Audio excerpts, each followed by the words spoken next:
এক বিজেপি কর্মীকে কুপিয়ে খুনের চেষ্টায় চাঞ্চল্য ছড়িয়েছে কৃষ্ণনগরের কোতোয়ালি থানার অন্তর্গত ঝিটকাপোতা এলাকায়। আহত বিজেপি কর্মীর নাম হারাধন ঘোষ। তিনি পেশায় দুধ ব্যবসায়ী। তার বাড়ি কৃষ্ণনগর কোতোয়ালি থানার অন্তর্গত তেতিয়া ঘোষপাড়া। এই ঘটনায় এক ব্যক্তিকে গ্রেপ্তার করেছে পুলিশ। ধৃতের নাম বাসিবুল শেখ। স্থানীয় সূত্রে জানা গিয়েছে ওই ব্যক্তি দীর্ঘদিন যাবৎ গরুর দুধের ব্যবসা করেন এবং পার্শ্ববর্তী ঝিটকাপোতা এলাকায় দুধ আনতে যেতেন। রবিবার সকালেও ওই এলাকায় দুধ আনতে যান তিনি। একটি বাড়ি থেকে দুধ সংগ্রহ করার সময় বাড়ি মালিকের ছেলে বাসিবুল শেখের সাথে তার বচসা শুরু হয়। সেই সময় বাসিবুল ওই দুধ ব্যবসায়ীকে ধারালো অস্ত্র দিয়ে কোপ মারে বলে অভিযোগ।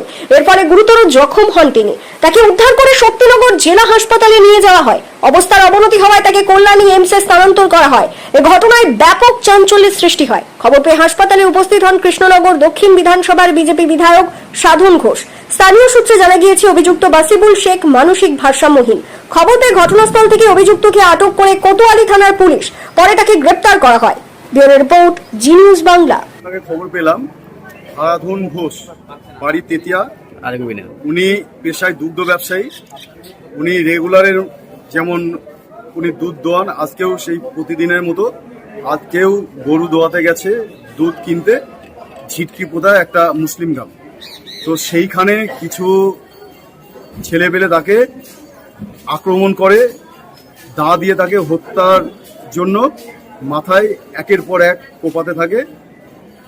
তারপরে রক্তাক্ত অবস্থায় যখন ওখানে মাটিতে লুটিয়ে পড়ে, যখন ওরা নিশ্চিত করতে পারে যে বোধহয় মারা গেছে, তারপরে ওরা ওকে ছাড়ে এবং স্থানীয় কিছু লোকে ওই হারাধন বাবুকে জেলা হাসপাতাল, আমাদের শক্তিনগর হাসপাতালে ভর্তি করিয়ে। আমি খবর পেয়ে ঘটনাস্থলে আসি। আমি দেখতে পাই ওনার মাথা, তখন ডাক্তারবাবু ওটিতে নিয়ে গেছিলেন, ব্যান্ডেজ করে রেখেছে এবং ডাক্তারবাবুর সাথে কথা হয়, মাথার ভেতরে রক্ত জমে আছে, অবস্থা ভীষণ খারাপ। তো ডাক্তারবাবু এখান থেকে রেফার করেন কলকাতার উদ্দেশ্যে। এখন যে পরিস্থিতি আছে, যে হারাধন বাবু, ওনার কোনো রকম জ্ঞান নেই, উনি মৃত্যুর সাথে লড়াই করছেন। উনি বাঁচবেন কিনা ডাক্তারবাবু কোনো গ্যারান্টি দিতে পারেননি। তো আমরা ভারতীয় জনতা পার্টির পক্ষ থেকে আমরা ওনাকে কলকাতা অথবা আমাদের এইমস এইখানে নিয়ে যাওয়ার জন্য আমরা ব্যবস্থা করে দিলাম। এখন প্রথমে এইমসে যাবে, আশা করব এইমসে ওনাকে ভর্তি করানো সম্ভব হবে। তারপরে বাকিটা ভগবান আছেন, ভগবানের উপরেই ওনার এখন নির্ভরশীল, আমাদের হাতের বাইরে, ডাক্তারবাবুর হাতের বাইরে।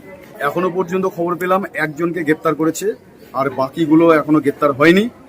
তো আমরা পুলিশ প্রশাসনের উপর ভরসা রাখছি 24 ঘন্টার মধ্যে যাতে বাকি আসামিগুলো গ্রেপ্তার হয়, সেই বিষয়টা আমরা আবেদন করব পুলিশ প্রশাসনের কাছে।